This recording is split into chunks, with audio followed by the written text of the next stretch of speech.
Hello, it's Alex. Welcome back. Thanks for joining me for a bit of sewing chat.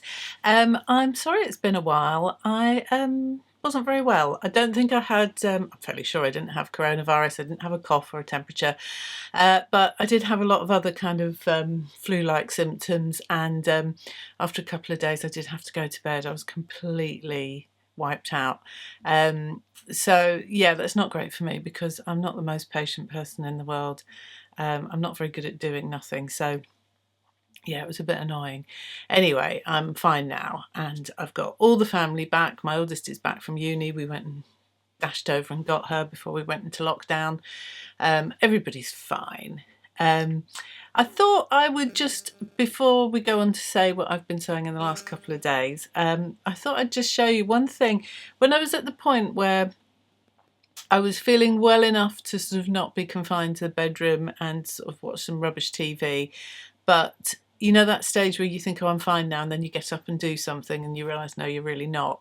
I kind of needed something to distract me because I was getting really bored, and more importantly, I needed something to get me off social media and constantly checking the BBC website. And yeah, it's really not good, is it, to be constantly reading and watching what's going on out there.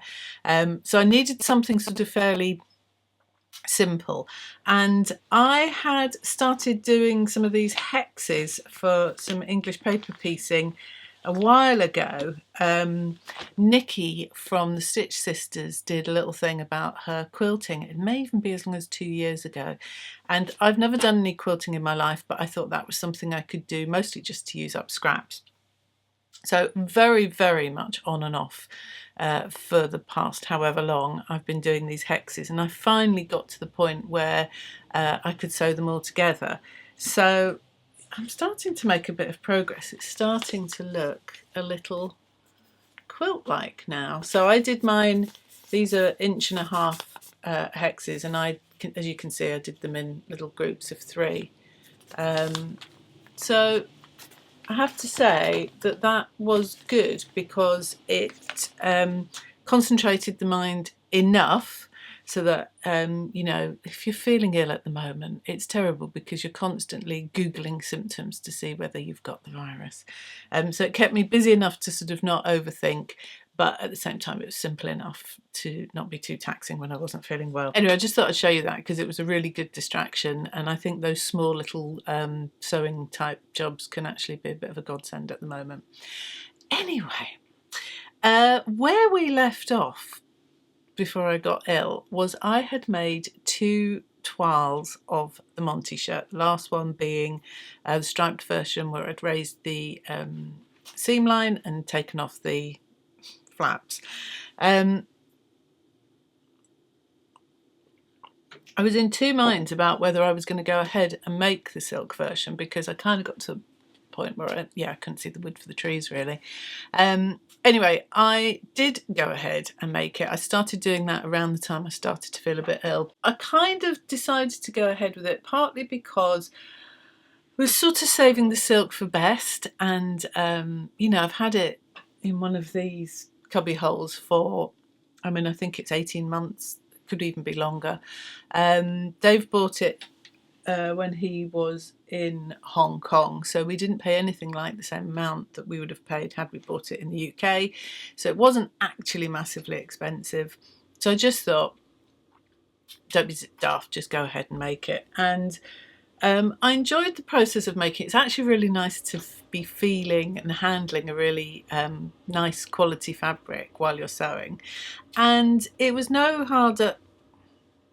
I did my roots last night, so my hair is actually still a bit damp from me washing out the henna this morning, which means it's all a bit, I've got too much hair. I don't normally dry it with a hairdryer because it takes too long, so it's all a bit flyaway. Drive me nuts, as per.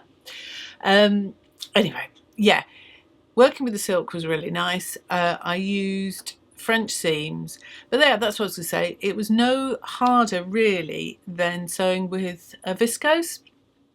I did do a little experiment to see whether I might need to starch it, because that's often a really good way with delicate fabrics, just to kind of keep them a bit more stable.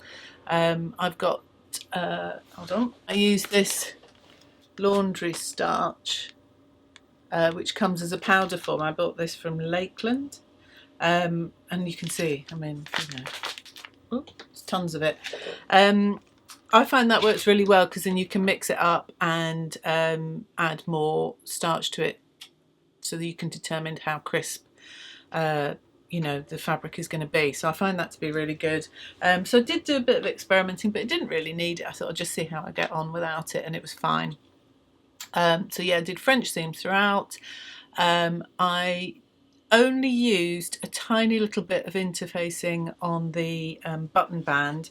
For the rest of the facing, I basically doubled up on the silk just to give it the right amount of drape, and as you know, I'm not a fan of fusible interfacing, and I didn't want it to be yeah, to have any problems with it.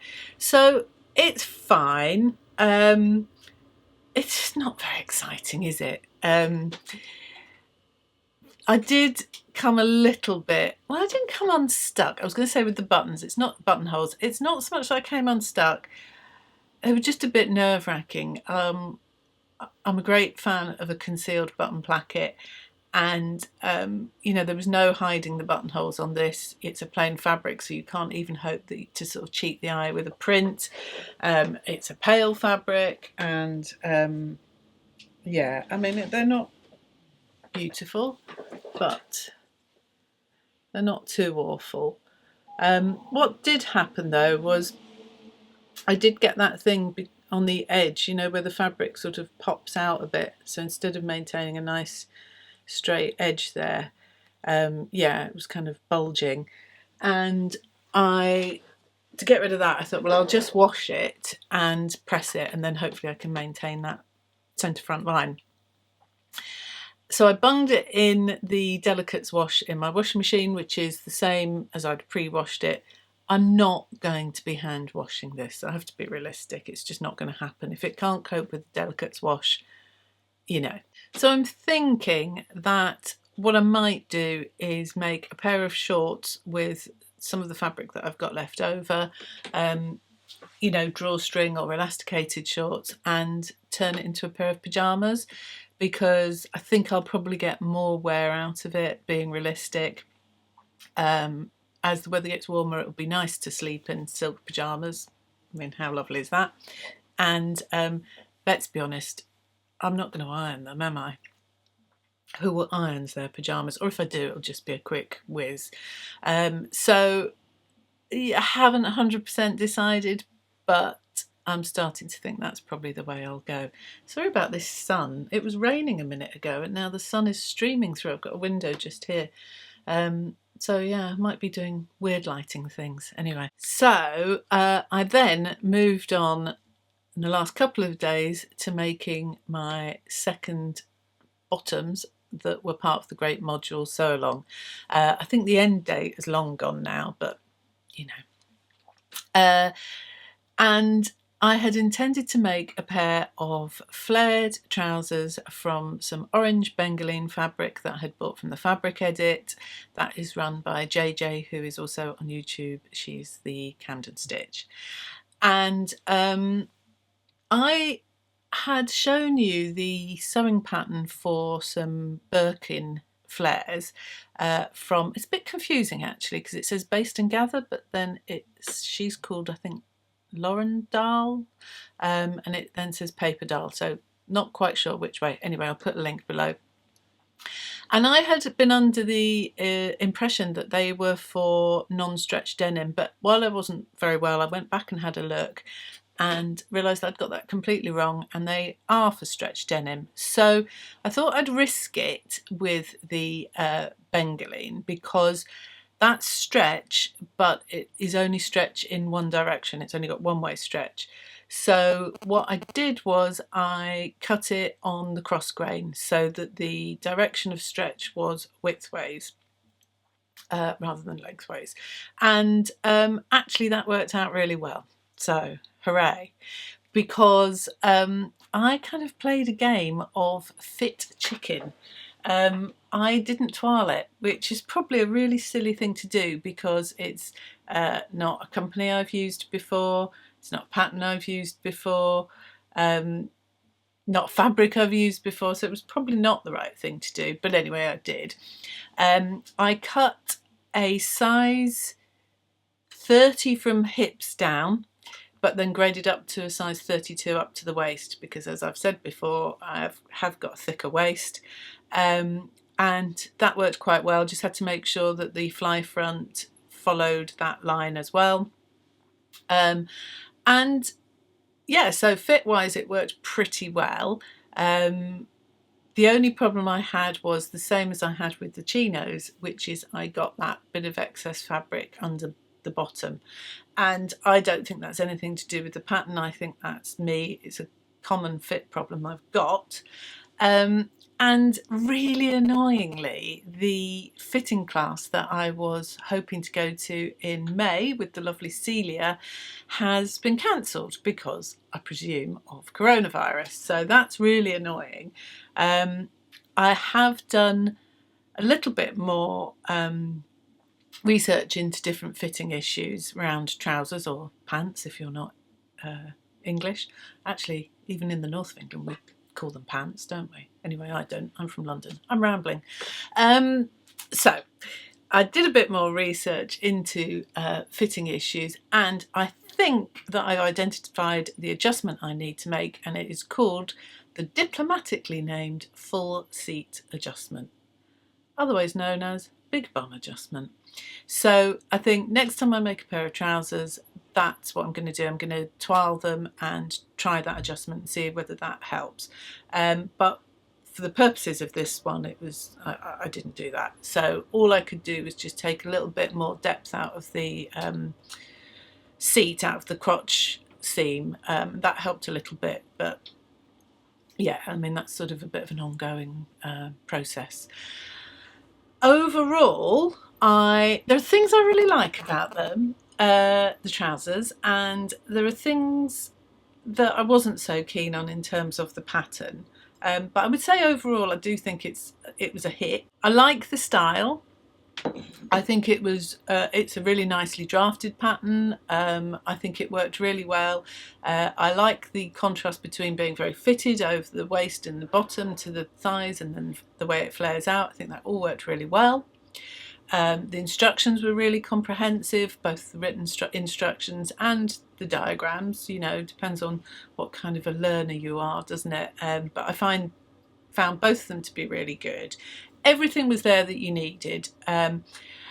For me, what I didn't really gel with was some of the methods that we used. I wasn't a big fan of the method used for the fly front. I found it a bit cumbersome.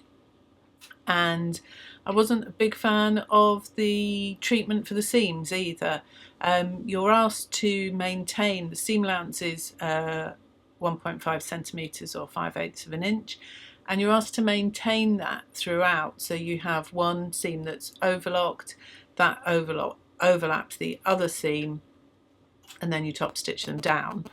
I like my garments to look professional on the inside as much as possible, as well as the outside. I just know that when I put things on a daily basis, I don't want to have that kind of handmade feel about it. And you don't buy jeans with a 1.5 centimetre seam allowance, do you? I just felt that was a bit unnecessary. Could have used the same treatment, but with maybe a 1 centimetre seam allowance. So I wasn't wild on that. I have to say I didn't do it. I ended up sewing the seams together, overlocking them together, folding it over and top stitching like you would with, say, a pair of Closet Case Patterns ginger jeans. So it's just personal preference, really. You know, when you've made a few different things, you get to try out a few different techniques, and sometimes you find one that you absolutely love. But this time round, I kind of would have, yeah, I just chose to do it, I guess, the more traditional way with both the fly and the side seams. And my only niggle really is that I just found the pattern too long, and it has come up in quite a lot of reviews that I've read of this pattern. It says that it's drafted for somebody who's 5'6", so I decided not to do anything at all with it lengthwise. It does have shorten and lengthen lines, because of course if you just remove a lot from the bottom hem, you're actually removing quite a lot of width from that flare at the bottom, which is what I had to do because I'm 5'7", so I thought that it being drafted for someone 5'6" would be fine, but even with heels on, the length was just way too long. So in the end, from the bottom of the fabric at the hem up to where I turned it under, I measured it, it was 15 centimetres. It seemed like a waste of fabric and a lot of unnecessary faff really. So that's just my only niggle. But other than that, I liked it very much. The hem thing kind of did take me back a little bit, because back in the day when bootcut jeans were what we all wore, I had forgotten that you used to kind of have to have different jeans according to which shoes you were wearing, because it does make a huge difference on that hem length. You know, I was forever, I'm sure other people were, walking around with jeans that were all soggy around the hem because you'd put them on with trainers and you were kind of, they'd be dragging across the floor and they'd get all kind of manky and sort of, yeah, horrible. And I'd kind of forgotten about that because I stupidly thought that I'd be able to wear them both with heels and with flat shoes because, you know, although I think I'm going to be tippy-tapping around in a pair of heels, which of course is supposed to be more flattering and make your legs look longer, that's not actually going to happen. I'm actually going to be wearing them probably with trainers or when it gets warmer with sandals. So I have hemmed them for flat shoes and I've tried them with heels and I think they look a bit odd. I'm not a big fan of a hem that's kind of hanging high up. I think it should just skim the floor. So yeah, that's the only thing. I mean, it's not the end of the world, is it? It's just something to remember, and I've just completely forgotten that because it's been such a long time since we've all been wearing anything with a flare or a kick hem at all. So yeah, I probably would make another pair actually, and I think in denim, which is a bit sturdier than the fabric I've used, would probably help them along as well a little bit. And I'm going to spend today having a think about what I want to make next, and what I'm actually going to do for the rest of today is I'm going to make some face masks. I noticed that Dhurata Davies last night on Instagram posted that she has put a free face mask pattern on her blog. I'll link it below. There are lots of face mask patterns around at the moment, but hers was one I liked the look of. Yeah, I've kind of been in two minds about the whole making face masks thing. We've had so much conflicting advice in the UK about whether they do more harm than good. I know they're compulsory in a lot of countries, and obviously that, you know, anything you make at home is not going to be medical grade, but I kind of feel like they can't do any harm. And I'm in the mood to make something relatively simple. I've got a whole load of YouTube videos I want to catch up on, so I'm going to watch those. And I've got plenty of fabric, and if I make extra, I might see if any of the neighbours might like them. We'll see how we do. And then I can spend the day thinking about what I might like to make next, because without a doubt, sewing is proving to be the best form of distraction for me at the moment. So yeah, that's what I'm going to do. Oh, I need to get that t-shirt finished as well for the module. So that's where I am at the moment. I hope you're all keeping safe. Thank you for all the lovely comments from when I was poorly. If you're interested in keeping in touch, then please subscribe. That would be marvellous, and I'll pop back in a couple of days and keep you updated with what I've been up to. Okay. Thanks a lot. Look after yourselves. Bye-bye.